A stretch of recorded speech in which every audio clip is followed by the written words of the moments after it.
This is Beth. We are live on location. This time we are in Florence, Alabama at the Shoals Theater, and I have with me a very special guest. Aren't you sweet? Mr. Phil Vassar. Oh, man. How you doing, girlfriend? Good to see you. Good to see you. How does it feel to be back in the Shoals area? You know, we love coming down here. A lot of music history in this place. So we have a lot of friends here, a lot of friends from here. And so, yeah, it's great to be back. Love it. It's a great theater, too, huh? Is this your first time at this theater? Well, first time at Shoals Theater, yeah. It's really great. So last time you were here, did you do any shows or did you just record or what was last the time deal? we were here, we played one of the festivals here. And then, of course, we went over to Muscle Shoals Sound and Fame. We've been here a bunch of times and, you know, a bunch of my buddies that I used to write with a lot lived here. So I'd come down and write and it's great. Love it. For the people that have not heard the name Phil Vassar, tell them a little bit about yourself, a little bit of background information on Phil Vassar. Well, you know, I'm a fabulous dancer, and that's where I Yes. grew up. I just dancing mostly, and no, I'm just kidding. I'm not a good dancer. We're just about to release our 10th album called American Soul. So, yeah, we've done 10 albums, and my first album came out in 2000.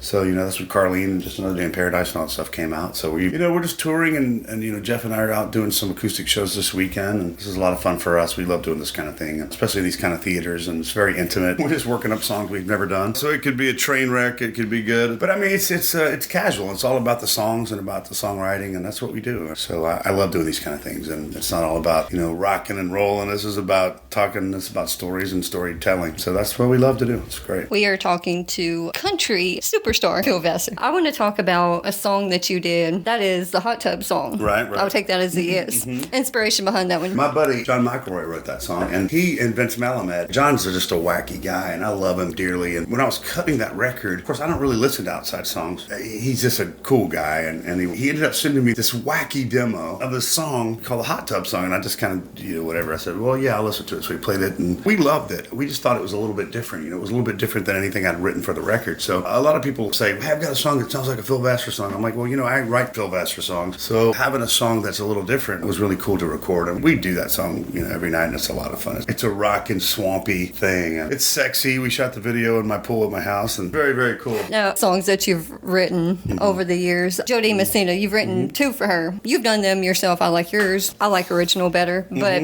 I do love Jody Messina. I'm All Right. Were you all right at the time? I was all right. I'm All Right was a song I wrote on my way home to visit one of my buddies that I hadn't seen in many years. You know, it was just inspired by, you know, our friendship growing up, and we went to high school, college together, and you know, we're friends to this day. And a lot of my songs are about that kind of stuff. Bye Bye, I was writing in the middle of a breakup, and you know, for me, that kind of song just, I'll never forget I'm All Right when I took it to the labels and to a lot of people were like, that's just got too many words in it, nobody will ever record it. But Jody was gracious enough to cut it, and she did a great job. So, you know, it was a big hit for me, and I got to cut it on my greatest hits record, and I love the way we do it. You know, it's fun to have folks do your songs, and then you can do them on your own records too. Well, the last song of yours that I want to bring mention to, Postmark Birmingham, which was done by Black Hawk. You know, Postmark Birmingham was a song I wrote with my buddy Don Sampson. It was one of the first charting songs I ever had. It was about a letter, you know, I'd gotten, and we didn't know what it was from, or it just had a postmark on it from Postmark Birmingham, and we were just kind of sitting around. It was a really cool thing, you know. I love the cut on the Black Hawk version, and Jeff and I were just sitting back here talking about it. We've never really recorded that song before, and I think it'd be really fun to do that. Now, I want to talk about where you were born, Lynchburg, Virginia. Yeah. Okay, out of all places, you end up in Nashville. Well, you know, just because of the music, you know, Yeah. and you know, we had a band, Jeff and I, back in the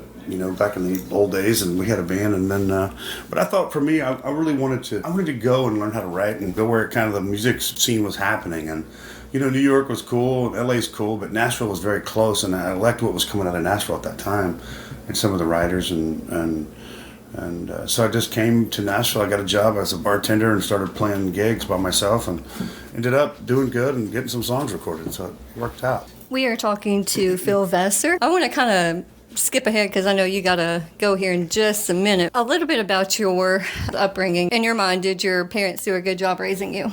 Well, yeah, I think so, of course. I mean, I was raised by my mother, you know, more than anything. And my dad was a singer, so it was cool to have that experience, you know, and the music in my house. And, you know, so I think, yeah, you know, I was raised to kind of do whatever you wanted to do in life. And, you know, after, you know, went to college, I said, look, this is what I want to do. I'm moving to Nashville. And everybody's like, are you crazy? And I guess I was. You know, I followed my dream. I went there and I wrote songs and ended up having big hits. And then now here we are, sitting in Florence and doing a show tonight. It's good. And are you a religious person? Yeah, I mean, I don't know if I'm religious. I'm spiritual for There you sure. go. Yeah, I don't know a lot about, the religious stuff, but I do consider myself very spiritual. And so, yeah, I have a lot of faith, that's for sure. What is one of the most embarrassing thing that's happened to you on stage?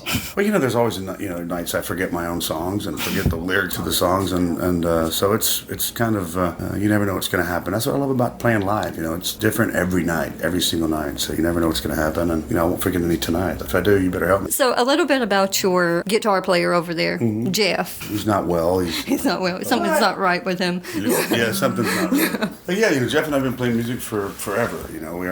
My dad and his older brother had a band together in the '60s, and so yeah, we kind of grew up around each other and around music, and and he's got so much stuff on me now as far as pictures and things that he'll probably always have to be around. He's Locked away, dude. locked away. So yeah, so we're having fun. It's great. A little bit about your family life. You have 2 daughters. Well, 18 and 13. So yeah, my daughters are young, but it's they're good and great kids. And being a dad and being a single dad, and it's a different life, But we do a lot together.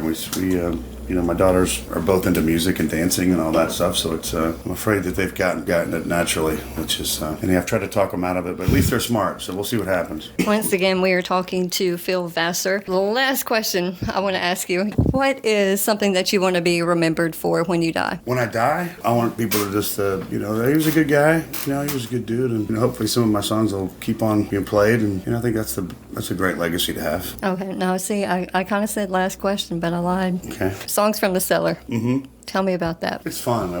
We just on a whim decided to start. Have the cellar in my old house, and it just became this cool little room. And we started setting up cameras and bringing my friends over and recording music and having conversations. So it's been great. I mean, we're excited about what that thing's going to do, and hopefully it'll be coming to a TV station near you. We'll see. And new music coming out. New music album's coming out on May 19th. A brand new record called this American Soul Summer Deluxe Edition, and it's got 16 new songs on it. So it's going to be. We'll do some of those tonight. So it's really great. I mean, it's an addition to the one that just came out in December, so it's 5 songs added to that. One of the songs I wrote with Kenny Chesney and Jeff, and I wrote several of things. I wrote one with John Rich, and it's really cool. So we're excited about having a bunch of new songs out there. So we'll do some tonight, and it's exciting to have a new record out for summertime. So I want to thank you very much for your time, You're welcome. and I hope you have a great show out there. It'll be great. Thanks. Thank you. Good to see you. You too.